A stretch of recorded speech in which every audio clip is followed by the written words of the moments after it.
తాండూరులో 12 గంటలు నిలిచిన రాకపోకలు. తాండూరులో రాకపోకలకు అంతరాయం. తాండూరు కర్ణాటక రహదారిపై నిలిచిన వాహనాలు. తాండూరులో కరణ్కోట్ సిమెంట్ ఫ్యాక్టరీలకు స్పందించిన రాకపోకలు. తాండూరులో మళ్లీ లోతట్టు ప్రాంతాలని జలమయం. వికారాబాద్ జిల్లా తాండూరులో మంగళవారం రాత్రి కురిసిన భారీ వర్షానికి తాండూరు టు కరణ్కోట రాకపోకలు 12 గంటలు నిలిచిపోయి అంతర్రాష్ట్ర రోడ్డు రవాణా కూడా అంతరాయం ఏర్పడింది. అయితే ముఖ్యంగా తాండూరు మండలం ఐనెల్లి వాగు ఉధృతంగా ప్రవహించడంతో అంతర్రాష్ట్ర రాకపోకలు నిలిచిపోయాయి. వరద నీటికి బెల్కటూర్ కాగ్నా నదిపై రోడ్డు కొట్టుకుపోయింది. దీంతో తాండూరు కరణ్కోట్ పలు సిమెంట్ ఫ్యాక్టరీలకు వెళ్లే భారీ వాహనాలు రాత్రి నుంచి ఉదయం 9:30 వరకు నిలిచిపోయాయి. నూతనంగా నిర్మిస్తున్న బెల్కటూర్ బ్రిడ్జ్ నిర్మాణ పనులు అసంతృప్తిగా చేపట్టారు. బుధవారం ఉదయం నుంచి రెవెన్యూ పోలీస్ అధికారులు తాత్కాలిక మరమ్మతుల పనులు చేపట్టారు. తాత్కాలిక పనులు చేపట్టినా కూడా ఫలితం లేదని వాహనదారులు వాపోతున్నారు. తాండూర్ హైదరాబాద్ రోడ్ మార్గంలో వరద నీరు భారీగా నిలిచింది. నియోజకవర్గంలోని నీరు రోడ్లపైకి చేరడం వల్ల వాహనాల రాకపోకలు నిలిచిపోయాయి. తాండూరులో మళ్లీ పలు ప్రాంతాల్లో వరద నీటితో జలమయమయ్యింది. వాహనదారులు, ప్రయాణికులు, స్థానికులు, ప్రజలు అవస్థలు ఎదుర్కొంటున్నారు.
मालूम पूरा पूरा मालूम है यहाँ पे आने मालूम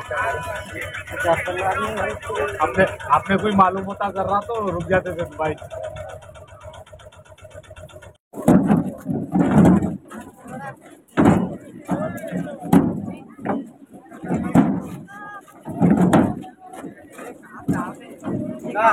సెల్ఫీ స్టిక్ పెట్టినా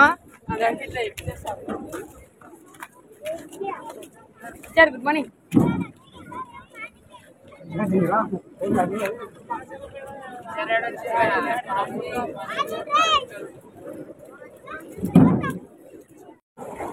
గత 3 రోజులుగా కురుస్తున్న భారీ వర్షాలకు బెల్కటూరు గ్రామంలో కొత్త బ్రిడ్జ్ నిర్మాణ పనులు జరుగుతున్న సందర్భంగా ఇక్కడ వేసినటువంటి సర్వీస్ రోడ్డు వరద ఉధృతికి పూర్తిగా తెగిపోయి రవాణా వ్యవస్థ ఎక్కడికక్కడ నిలిచిపోయింది.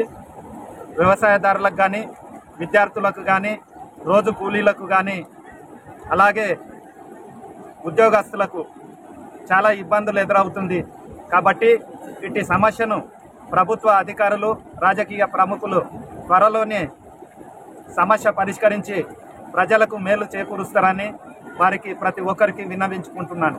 ముఖ్యంగా ఎవరికైనా ఆరోగ్య సమస్యలు వస్తే ప్రాణాలు పోయే ప్రమాదం ఉంది. కాబట్టి దయచేసి వెంటనే ఇటు సమస్యను పరిష్కరించగలరని వెల్కటూరు గ్రామస్తులందరి తరపున నేను విన్నవించుకుంటున్నాను.